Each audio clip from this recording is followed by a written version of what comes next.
Television, since its inception, has kind of been viewed as a ghetto for former A-list actors, especially female actors.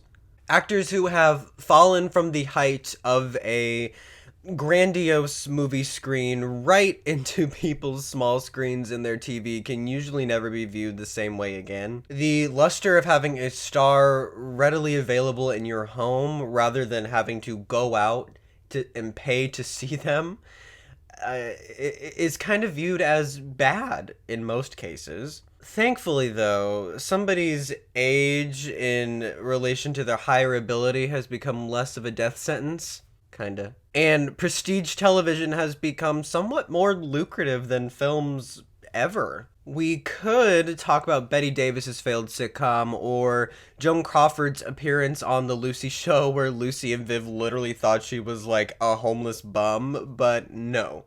Today we're here to talk about Faye Dunaway's failed 90s sitcom, It Had to Be You.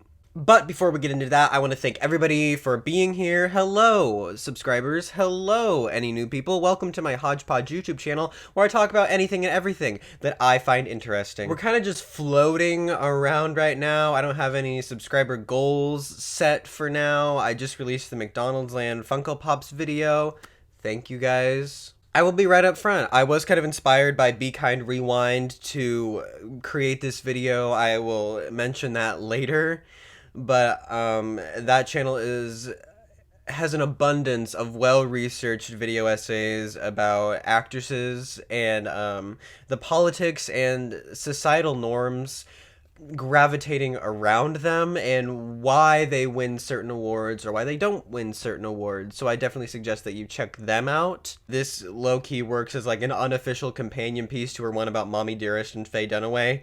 It's more like a spin-off show than an unofficial sequel, so cool. I'll link that down in the description below. But while you're here, go ahead and give this video a thumbs up and hit the subscription notification because I'd love to see you again. It'd be really, really cool. All right, let's go back. So who's one of the worst people you know in Hollywood? That I worked with? Or that you wouldn't want to work with again? If you don't have to comment on that. $1 million, Faye Dunaway.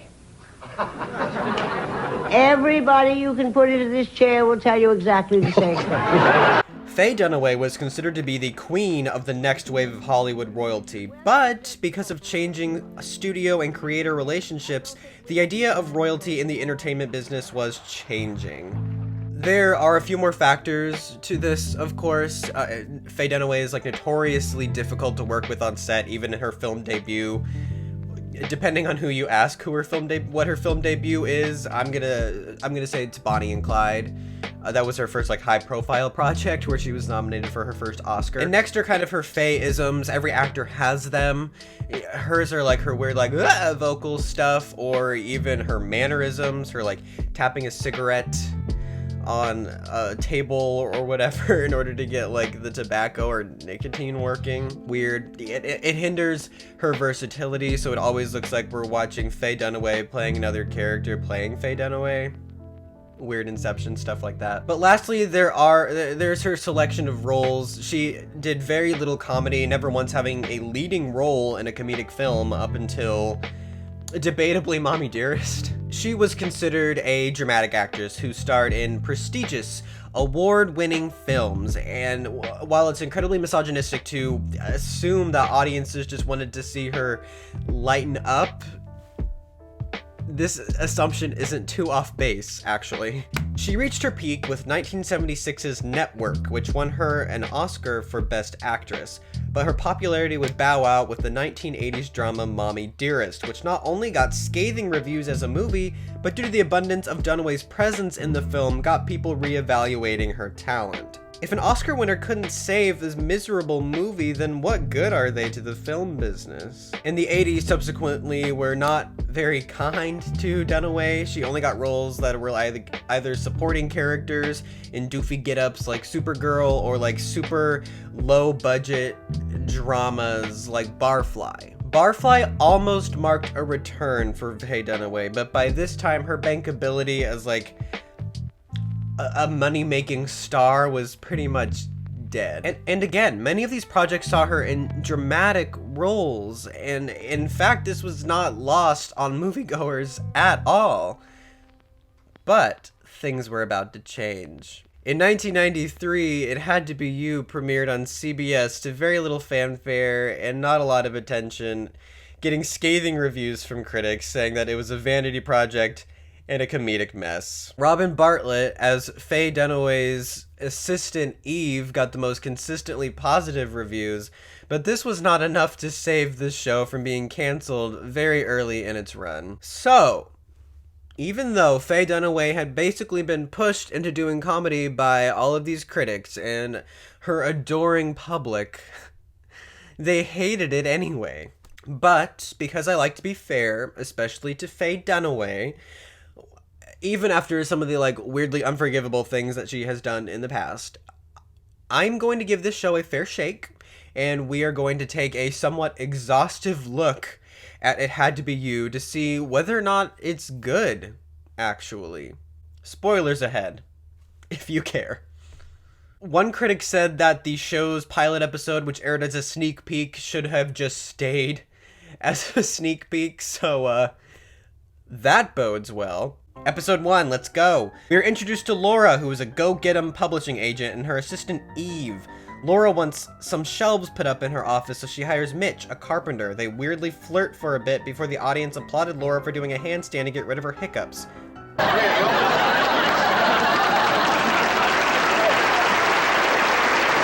Okay. We then meet Mitch's sons, who are, of course, missing their dead mother. Laura shows up at their house for a date and ultimately ruins the dinner before having it. She has this kind of sweet moment with the oldest son, Dave. Of course you do. You can't tell you can clean up all this by yourself. I do everything by myself. I take Chris and Sebastian to school, I do the laundry, I cook dinner when Dad's not coming home. I run this house. And you get straight A's, right? You're a lot like me. The next day, Laura and Mitch kiss and then start dating. Episode 2, oh god, let it end. Laura is excited due to a $1 million proposal for a tell-all book about Watergate's deep throat, but discouraged because Mitch hasn't come a call-in for a week. Mitch does show up and they plan a date, only for a comedy of errors to occur after the deep throat lead turns out to be false and the $1 million gets lost. Laura cancels and the message is lost as well, but Mitch is disappointed and he confronts her and they have a second date. Episode 3, I Wanna Die. It's another week and there is another date. Mitch accuses Laura of not being spontaneous. A famous Parisian magazine is coming to take pictures in Laura's apartment, but Mitch's house is being fumigated for termites out of nowhere, so Laura, being spontaneous, invites his family over to stay the night. There's this funny line delivery. How the time flies. Here's the thing, guys. But everyone sleeps in and the magazine takes pictures anyway. Laura learns something. Episode 4. Okay, I'm kinda into this. Dave is looking for a new job and Laura gives him one in her office. He is severely underqualified and this leads Mitch to suspect Laura is playing favorites and giving him what he wants without actually working for it. Dave falls behind on his work and accidentally sends photocopied pictures of his ass instead of contracts to clients, and they get all back but one. This just came for you, Your Majesty. Oh! Yes, Your Majesty? Dear. More mail for Fergie. Despite only airing 4 episodes, 9 episodes were filmed and copyrighted, but the other 5 have never been released, and they are the holy grail for anybody studying Faye Dunaway's filmography. But all we have are episode titles, no descriptions, so it's anybody's guess what they could have been about. So, risking my credibility, I just want to say that this show is not the worst thing ever. There are worse things out there. And it would have to be offensive or terrible to get any kind of, visceral reaction out of me, and it is not that at all. It Had to Be Used problem actually stems from the opening credits. Just look at it.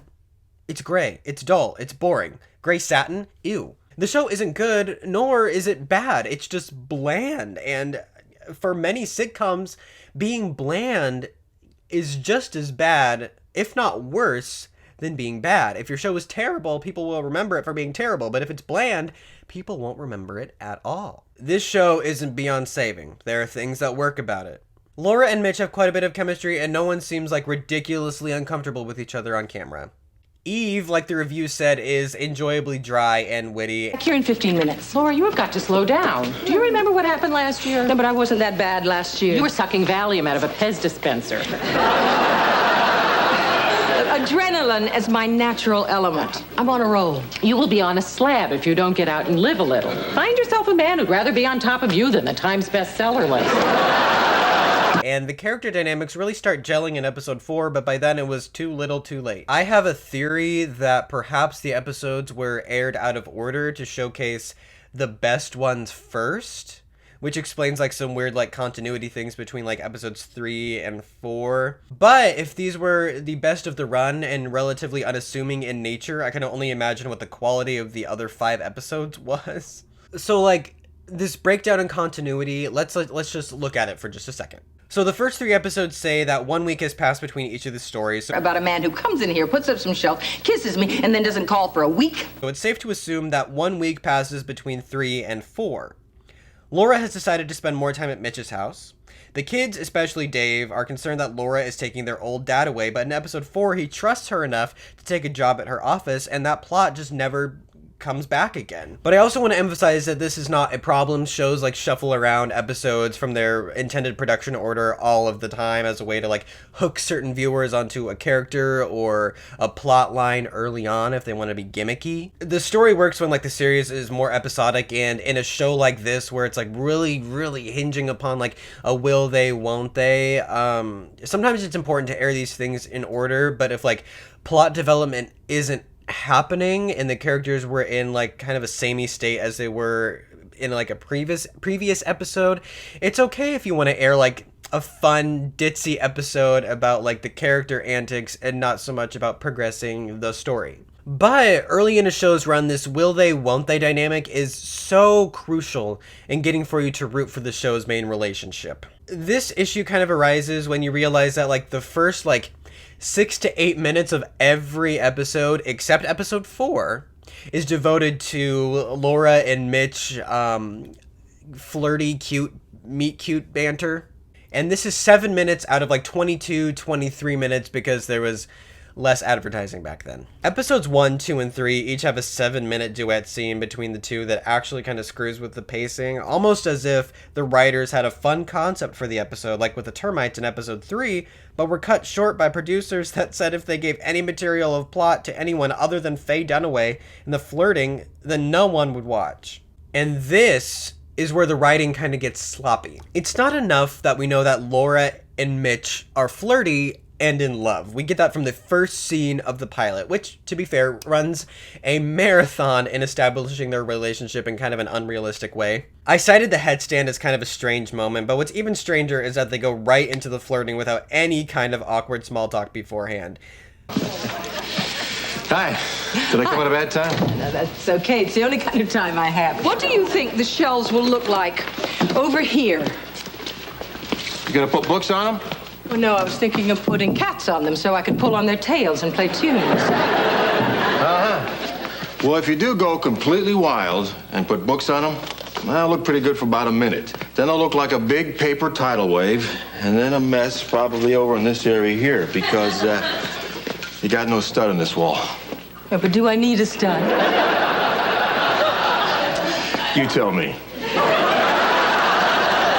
Yes, Laura is uncomfortable with a man as common as Mitch, but that is the point of the show. Laura needs to slow down and enjoy someone who enjoys her for her, and that kind of development could last, say, a season.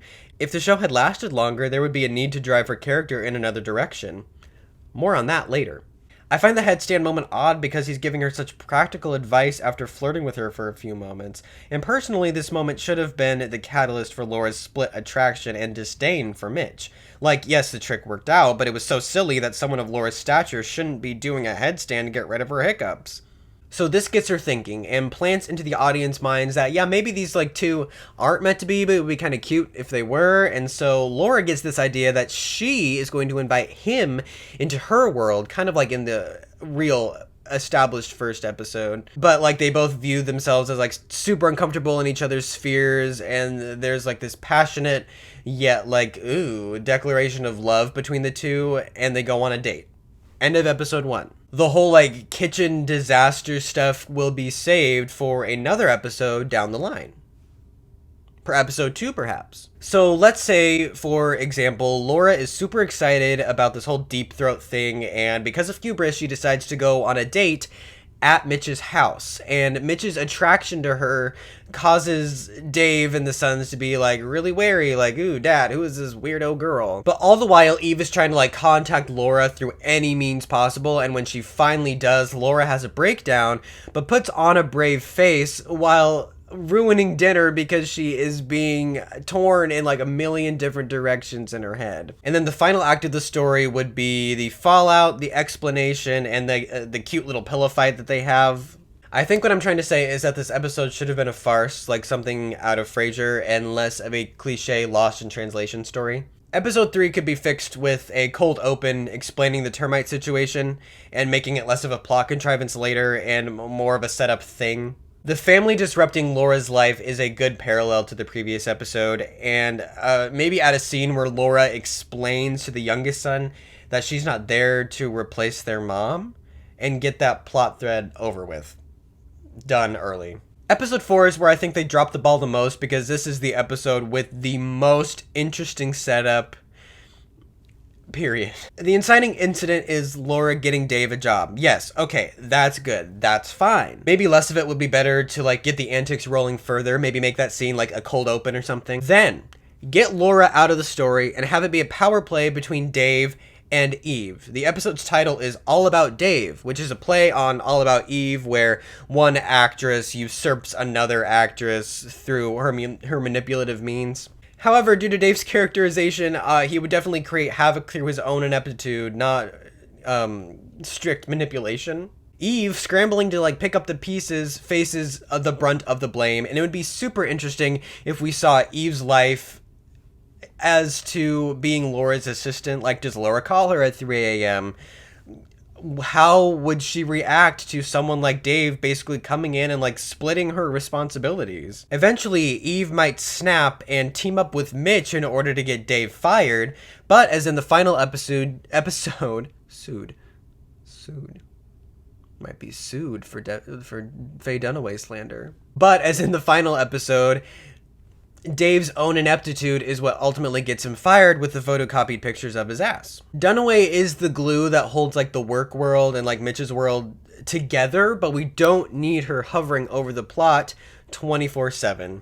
What would have made this interesting is like developing a world outside of Faye Dunaway, outside of Laura's character, in order to give Eve a little more personality than a catchphrase wielding badass. I could see a season like this one ending with Mitch proposing to Laura and the two getting married in a following season.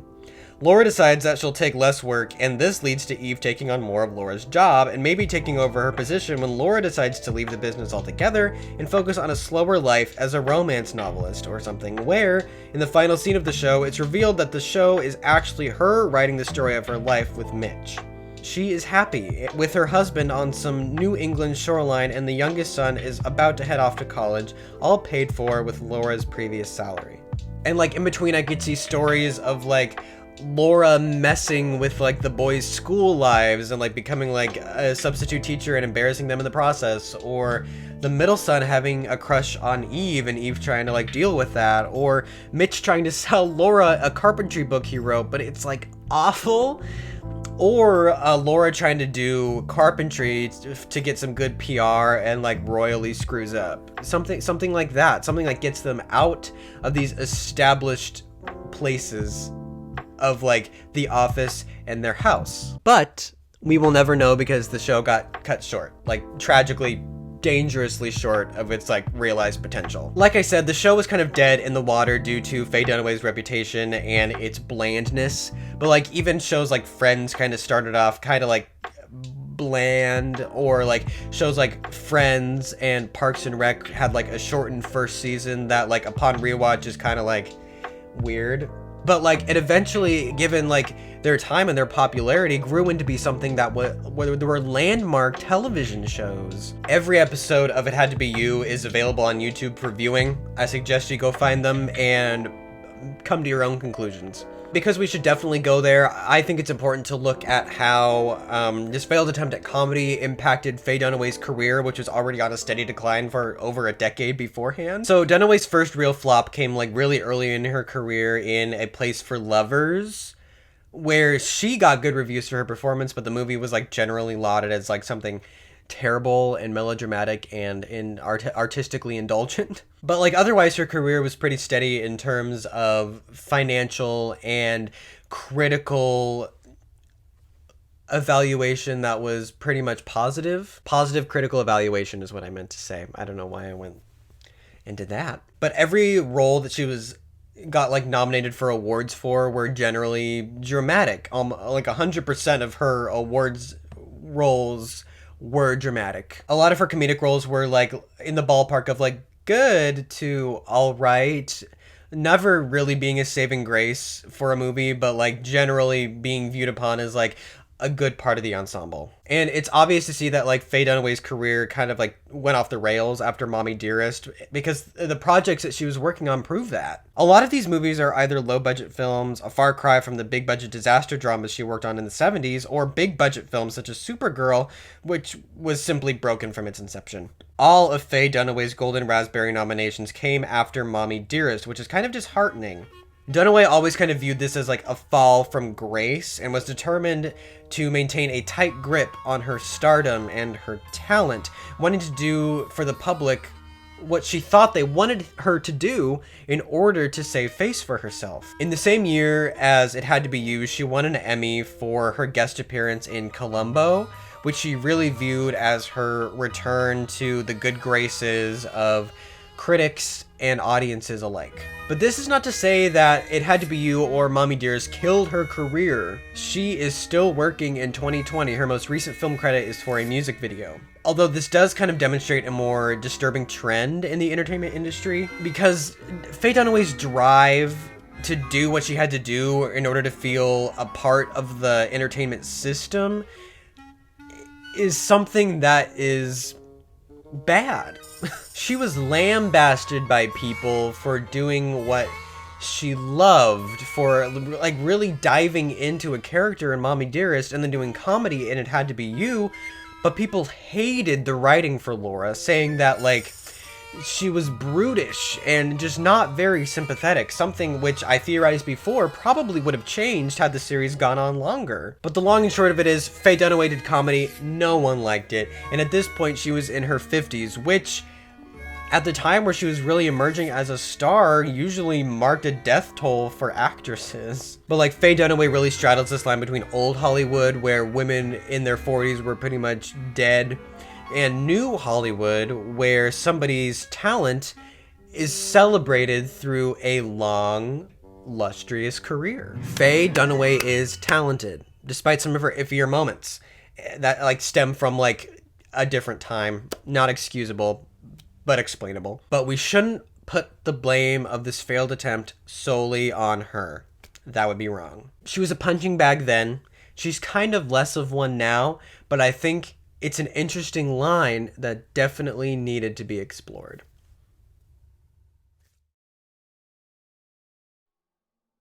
Alright, that's going to do it for this video. If you like this video, go ahead and hit the thumbs up button and the subscription notification if you want to see more content like this, or sometimes stuff that's not like this.